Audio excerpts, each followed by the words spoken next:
e queremos ler o Salmo 62, e eu espero caminhar um pouco mais rápido para a gente fechar esse Salmo hoje. Diz assim a palavra de Deus: a minha alma descansa somente em Deus, dele vem a minha salvação. Somente Ele é a rocha que me salva.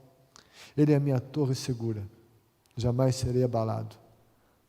Até quando todos vocês atacarão um homem que está como um muro inclinado, como uma cerca prestes a cair?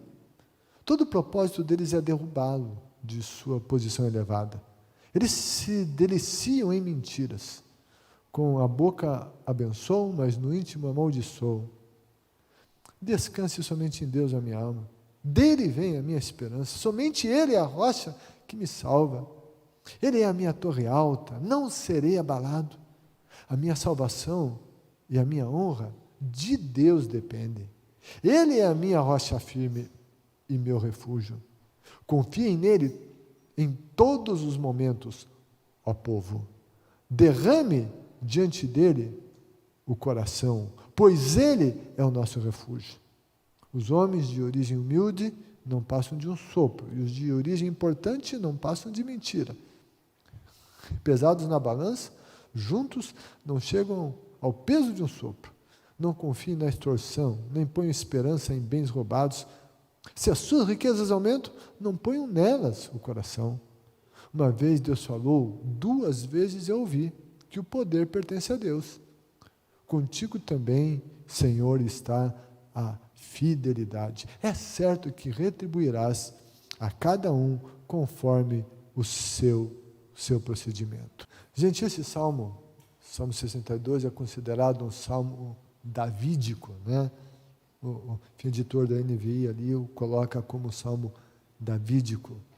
Isso aqui tem a ver quando ele era rei. Esse salmo mostra que é uma relação, que tem uma relação com um rei. Versículo 4 diz: todo o propósito deles é derrubá-lo de sua posição elevada.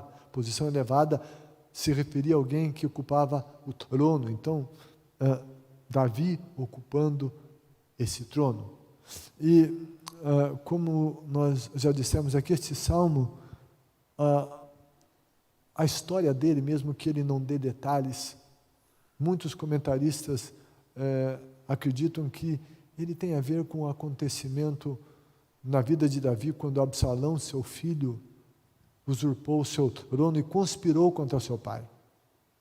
E esse foi um tempo muito difícil, um período muito difícil da vida de Davi. Eu acredito que esse foi o período mais difícil da vida de Davi, pois não eram os filisteus guerreando contra ele, nem mesmo Saul. Era um filho que se insurgiu contra ele. E isso tudo gerou um período realmente muito ruim. E humanamente falando, tinha muita insegurança. Era um tempo de adversidade terrível na vida de Davi. E um momento que ele percebeu a sua fragilidade, quão frágil ele era. E nós vamos pensar um pouquinho em como Davi respondeu a esse tempo de adversidade, no entendimento da sua fragilidade. Como ele respondeu a esse tempo? Hoje nós vivemos em um tempo de adversidade. O mundo o vive, todos vivem. E todos, querendo ou não, acabam se conscientizando da sua fragilidade. Quem pode se garantir? Quem pode dizer que está absolutamente seguro quando há um inimigo invisível? Percebe-se a vulnerabilidade e a fragilidade humana em todas estas situações. E assim o salmista se sentia. Na metáfora que ele usa dizendo, um homem que está como um muro inclinado, como uma cerca prestes a cair. O destino de um muro inclinado, a tendência de um muro inclinado é desabar, não é voltar e se endireitar. Uma cerca que está prestes a cair se destina ao chão. Salvo que haja a intervenção de alguém para agir nesse muro ou nessa cerca. Mas era assim que o salmista se sentia. Tudo indicava uma queda, tudo indicava o chão, uma derrota, tudo indicava a morte. E os fatos que ocorreram nessa conspiração de Absalão, sabe, eles foram terríveis. Mas sabe o que mostra? Mostra que Davi, no tempo de adversidade, estava quebrantado e buscando ouvir a voz de Deus. E repito, a voz de Simei não era de Deus, mas tinha uma busca. Davi estava buscando ouvir Deus no tempo da adversidade. Tempo de adversidade. É tempo não de arrogância, não de empinar o nariz, não de se revoltar, não de ficar brabinho, de meter a boca nos outros. Não. Tempo de adversidade, nós precisamos respondê-la com quebrantamento. No tempo de adversidade é tempo da gente buscar ouvir a voz de Deus.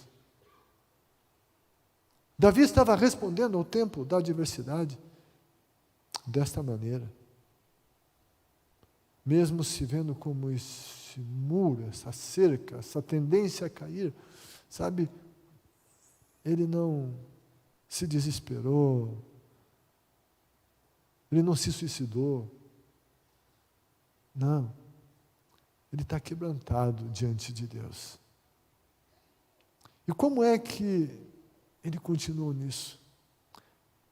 Esse texto nos mostra que o salmista ele teve uma correta condução na sua fala com ele mesmo.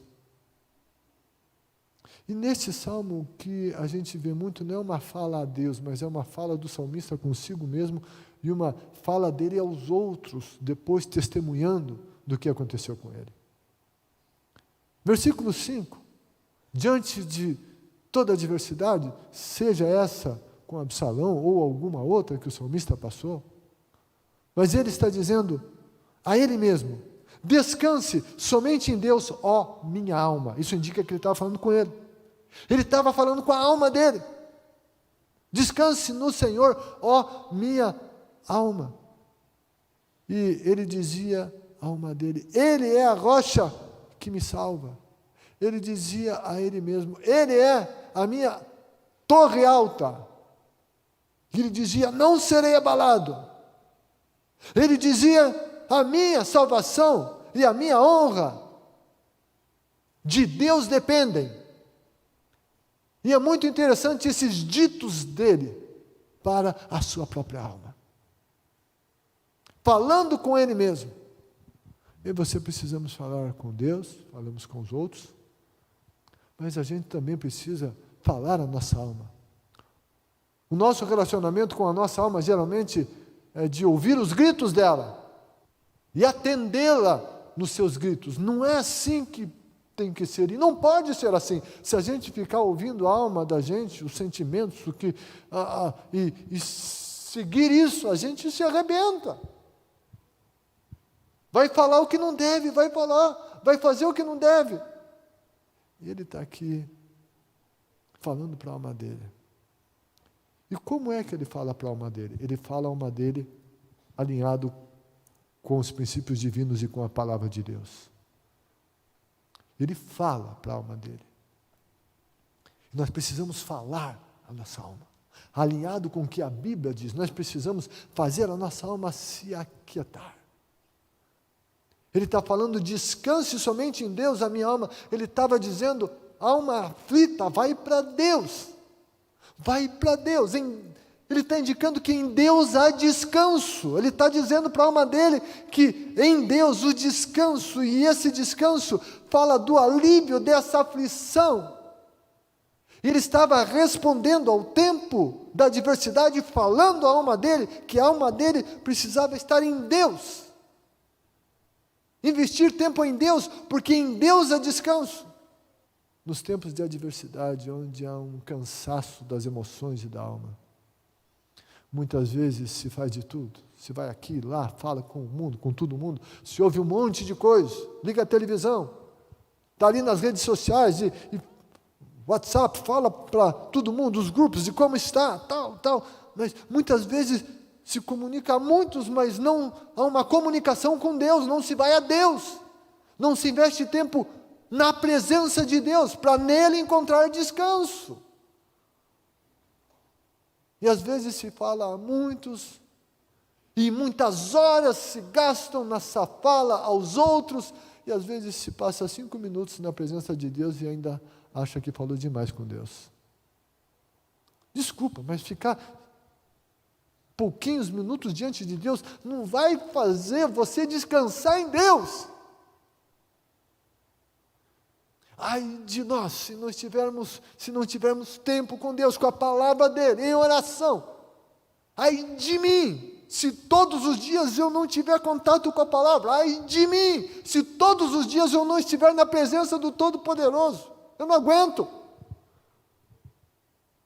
Eu preciso dele. A minha alma precisa descansar nele.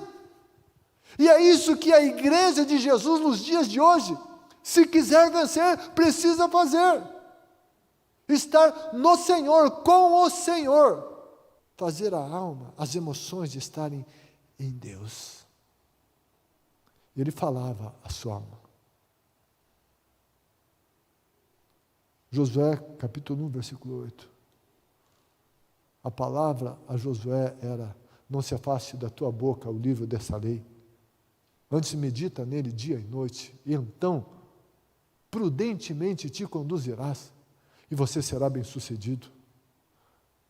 Uma boca que fale de acordo com a palavra, uma boca que fale a si mesmo, em primeiro lugar ao seu coração, à sua alma, e que viva de acordo com essa palavra. Quando falamos a palavra de Deus a nós mesmos, nos alimentamos dela e aplicamos ela à nossa alma, falamos a nossa alma da palavra de Deus. A palavra de Deus nos toca, o autor aos Hebreus diz: pois a palavra de Deus é viva, eficaz e mais afiada que qualquer espada de 2 gumes, ela penetra até o ponto de dividir alma, espírito, juntas e medula, e julga os pensamentos e intenções do coração. A palavra de Deus é que dá discernimento e julga os pensamentos e intenção do coração. Todo o nosso pensamento e intenção do coração tem que ser visto diante da palavra e confrontado com a palavra de Deus, porque ela vai nos dizer se o que pensamos, se o que sentimos está certo ou errado. Diante das adversidades, ele descansava no Senhor, ia para o Senhor, falava a alma de acordo com a palavra de Deus, a palavra de Deus sendo falada a si mesmo, a própria alma. Daí, diante disso, ele dá o conselho aos outros. Versículo 8, está ele dizendo, o rei dizendo: confiem nele todos os momentos, ó povo. É o rei falando ao povo. Imaginando aqui Davi, por meio desse salmo, dizendo ao povo: confiem no Senhor em todos os momentos, confiem nele todos os momentos, ó povo, derrame diante dele o coração. Se as suas riquezas aumentam, versículo 10, não ponham nelas o coração. Depois de ter falado e derramado o seu coração, ele diz: façam isso, que funciona.